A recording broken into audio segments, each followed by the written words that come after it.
चलो, मैं मेंबर्स को भी जनता ने उनको चुनकर भेजा है सदन के लिए। जब बोलते हैं तो सदन में जवाब सुनने के लिए भी बैठना चाहिए। नो, सर एक मिनट सर, राज्य मंत्री थे, इनके राज्य मंत्री थे। नो, ऑफकोर्स मैं भी सुन रही हूँ सर, इधर जो हो रही है MOS भी इधर है और मेरा रिप्लाई राज्यसभा में था। I couldn't have been here, but I am listening, and that is why I am answering specifically. And if honourable member finds anything which is not pertinent, I am glad to receive that kind of a chiding from the honourable member, saying you are not talking about what I spoke, or you are talking something different. If I am not speaking pertinent, you are welcome to raise that issue. But again, honourable member Gogoi tells you, sorry. आप जरा speaker साहब को कह दीजिए। Sir, honourable member Gogoi से ये क्या प्रक्रिया है? मैं आपके आदेश के अनुसार जो मेंबर प्रेजेंट है उनके लिए जवाब दे रही हूं। ये मेरा निर्णय नहीं है, मेरा लिखित रूल नहीं है, स्पीकर साहब के डायरेक्शन है। उससे आपको आपत्ति है तो प्लीज स्पीकर साहब से बात करिए। मैं कुछ प्रक्रिया नहीं तय कर रही हूं, मैं नहीं तय कर रही हूं उधर प्रक्रिया।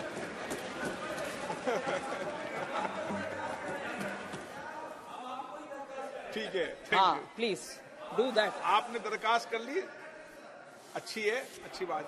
लेकिन इसमें अपना सबका मकसद एक ही था और कोई मेरा मकसद नहीं था कि मेंबर बोले और जवाब के समय रहे। ये मेरा विषय है नहीं। हाँ, टाइम पता था कि आज जवाब देंगे, ये भी बता देंगे, अब ये भी बता देंगे ताकि मेंबर्स उपस्थित रहे, अच्छा रहे। बात हो गई जी। अगर मेंबर उपस्थित रहे तो ठीक रहता है, और क्या है। नहीं, मेंबर उपस्थित नहीं होता नहीं था। एक बात आप इस मत से, एक बात बताओ, इस मत से सहमत है या नहीं कि समय तय कर देंगे? ये तो बात आपकी मान ली है, लेकिन जो मेंबर्स विषय को उठाता है, जब माननीय मंत्री जी जवाब दे, उपस्थित रहना चाहिए, रहना चाहिए। टाइम बता देंगे, उपस्थित तो रहना चाहिए ना उसको। नहीं, टाइम बता देंगे, उपस्थित तो रहना चाहिए ना। मैं गोगोई जी से बात कर रहा हूं, मैं एक बात कह रहा हूं कि उपस्थित रहना चाहिए, नहीं रहना चाहिए, बस। माननीय मंत्री जी, ठीक है, ओके, या आपका सुझाव से सहमत है? Sir,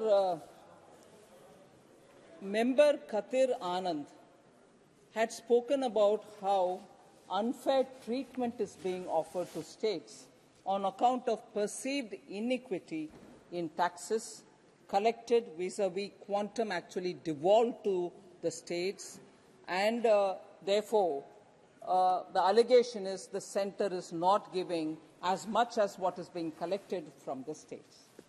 Sir, broadly all honourable members do appreciate and understand that this is not something which the central government decides.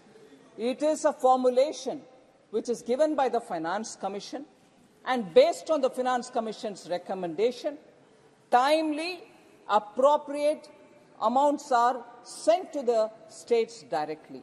इसीलिए उसमें कोई केंद्र सरकार के ओर से कुछ करेक्शन करना, कम ज्यादा करना, इसका पॉसिबिलिटी ही नहीं है। अभी कॉन्टेक्स्ट ये है कि अगले फिनांस कमीशन का अनाउंसमेंट मतलब कैबिनेट डिसीजन हो गया है। उसका जिनको नियमित रूप से अपॉइंट करेंगे चेयरमैन वगैरह, उसके साथ नोटिफिकेशन आएगा। फिनांस कमीशन पूरे देश भर के हर स्टेट से मिल करके उनसे उनके ओपिनियन लेंगे। उसमें जो भी स्टेट्स कहना चाहता है वो फिनांस कमीशन को कहना चाहिए। मैं इसीलिए क्योंकि from the member this announcement or this question came, I want to, through you, sir, submit. Tamil Nadu received about 1.29 lakh crores under devolution under the share of central taxes. This is the 14th Finance Commission award. However, in the 15th Finance Commission, and 14th Finance Commission is the one which raised the state's share to 42%. Earlier it was 32.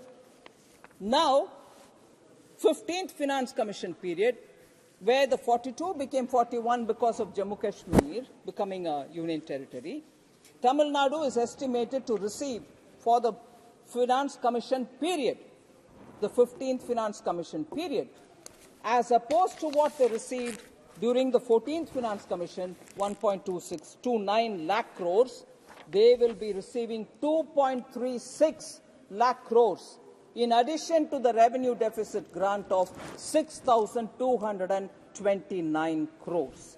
So, Member Khatir Anand ji, I didn't even ask whether he's here, but okay. Since he's here, the answer is before him. Sir, Gaurav Gogoi ji, he's here. Okay. All right. Took lot of money? Excuse me. Back to the states, it was not proportionate. That was my question to you. It can't be proportionate. It will be under a formula given by the Finance Commission. Proportionality is decided by the Finance Commission and not by me. Sir, there is no argument on this. No. I obey the Finance Commission just as I obey you here. So, the particular question asked by the member, about the cesses and surcharges, I will give the details so that this, मैं हर सांसद को ये कहना चाहती हूं, central government tax collection के बाद जो फिनांस कमीशन तय करता है उसके हिसाब से हर स्टेट को जितना पैसा जाना है उतना हम बेच देते हैं। आरोप ये है कि सेस और सरचार्ज कलेक्शन ज्यादा हो रही है आजकल, जिसका डेवल्यूशन फिनांस कमीशन के द्वारा नहीं होता, और क्योंकि अब सेस और सरचार्ज ज्यादा कलेक्ट कर रहे हैं, स्टेट्स को, इधर आरोप लगाने वाले तमिलनाडु से हैं, सो उनका ये कहना है कि तमिलनाडु को सेस और सरचार्ज से डेवल्यूशन नहीं मिलने के कारण उनको जो मिलना चाहिए वो नहीं मिल रही है। मगर सेस और सरचार्ज का विषय भी, जो कलेक्शन हम कर रहे हैं, मैं डेटा के साथ प्रूव करना चाह रही हूं कि कितना डेवल्यूशन में गया, devolution not by finance commission but states को कितना गया। मैं बोल रही हूं सर, टोटल सेस कलेक्शन, उसमें 6 कैटेगरीज है। प्रारंभिक शिक्षा कोष, माध्यमिक और उच्चतर शिक्षा कोष, GST compensation fund, central road and infrastructure fund, national disaster response fund, national calamity contingency fund, दोनों मिलकर के 5वें नंबर में, और 6 प्रधानमंत्री स्वास्थ्य सुरक्षा निधि। इन सब को इकट्ठा करके 2018-19 में 1,44,000, am I reading it right? 14,04,882 crore, 0.54 crore collection हुआ, ग्रैंड टोटल है वो। चलो, मैं मेंबर्स को भी जनता ने उनको चुनकर भेजा है सदन के लिए। जब बोलते हैं तो सदन में जवाब सुनने के लिए भी बैठना चाहिए। नो सर, एक मिनट सर, राज्य मंत्री थे, इनके राज्य मंत्री थे। नो, ऑफकोर्स मैं भी सुन रही हूँ सर, इधर जो हो रही है, एमओएस भी इधर है, और मेरा रिप्लाई राज्यसभा में था। I couldn't have been here, but I am listening, and that is why I am answering specifically. And if honorable member finds anything which is not pertinent, I am glad to receive that kind of a, chiding from the honorable member, saying you are not talking about what I spoke, or you are talking something different. If I am not speaking pertinent, you are welcome to raise that issue. But again, honorable member Gogoi tells you, sorry, आप जरा speaker साहब को कह दीजिए। Sir, honourable member Gogoi से क्या प्रक्रिया है मैं आपके आदेश के अनुसार जो मेंबर प्रेजेंट है उनके लिए जवाब दे रही हूं। ये मेरा निर्णय नहीं है, मेरा लिखित रूल नहीं है, स्पीकर साहब के डायरेक्शन है। उससे आपको आपत्ति है तो प्लीज स्पीकर साहब से बात करिए। मैं कुछ प्रक्रिया नहीं तय कर रही हूं, मैं नहीं तय कर रही हूं इधर प्रक्रिया।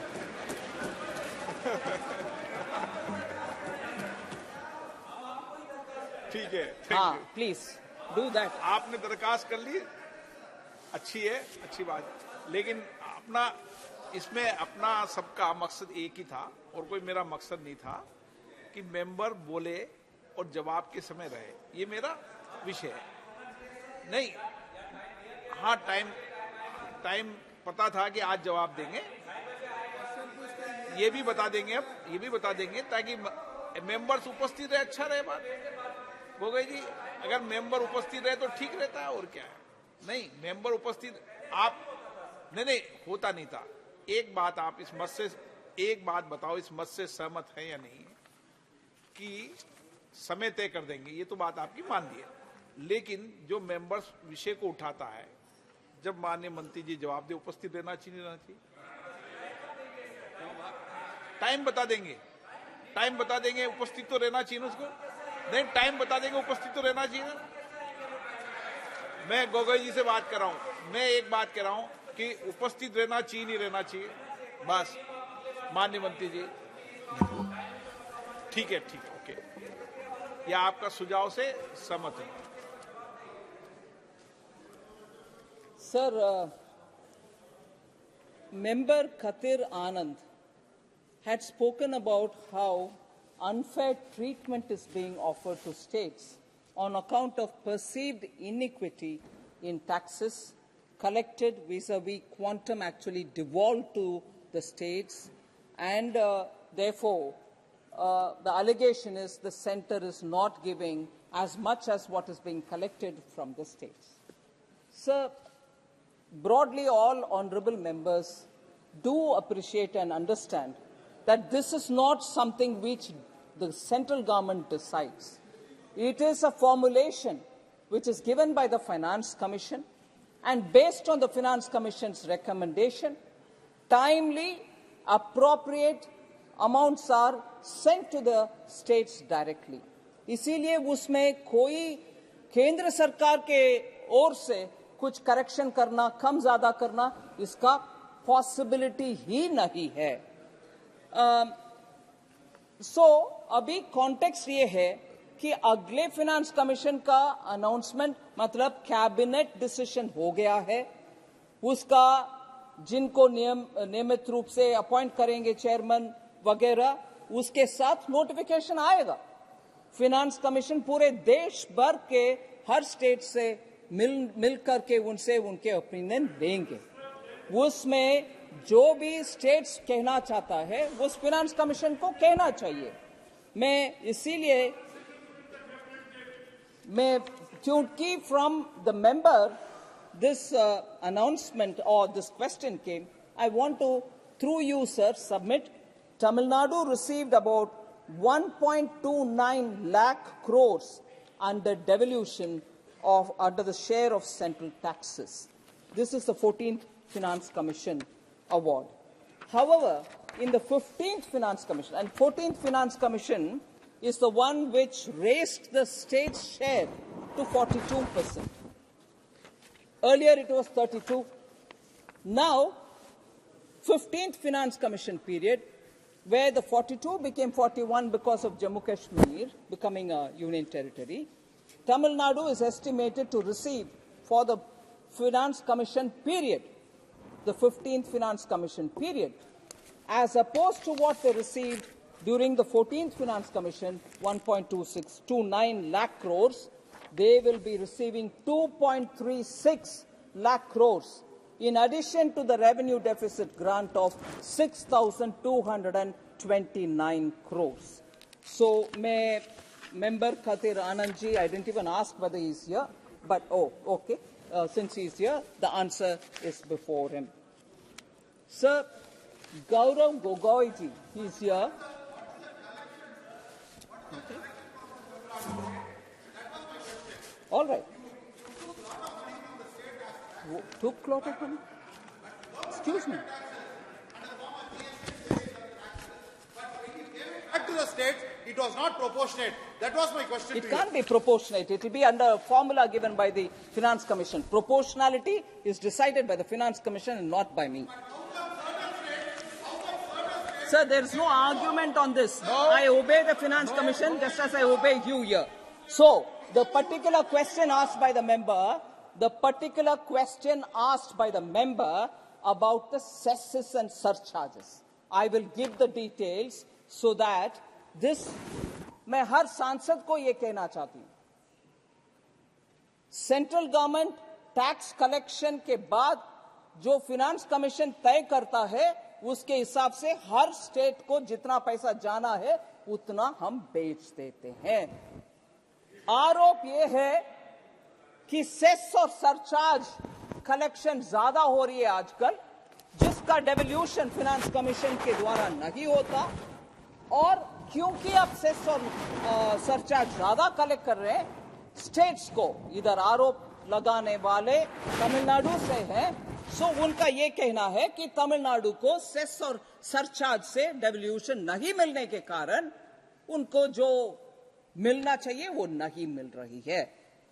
मगर सेस और सरचार्ज का विषय भी, जो कलेक्शन हम कर रहे हैं, मैं डेटा के साथ प्रूव करना चाह रही हूं कि कितना डेवल्यूशन में गया, devolution not by finance commission but states को कितना गया।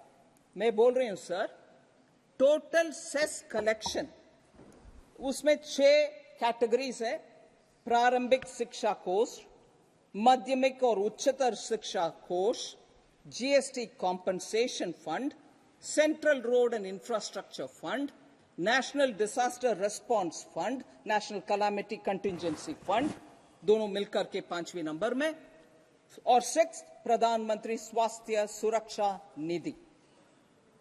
इन सब को इकट्ठा करके 2018-19 में 1,44,000, am I reading it right? 14,04,882 crore, 0.54 crore collection हुआ, ग्रैंड टोटल है वो।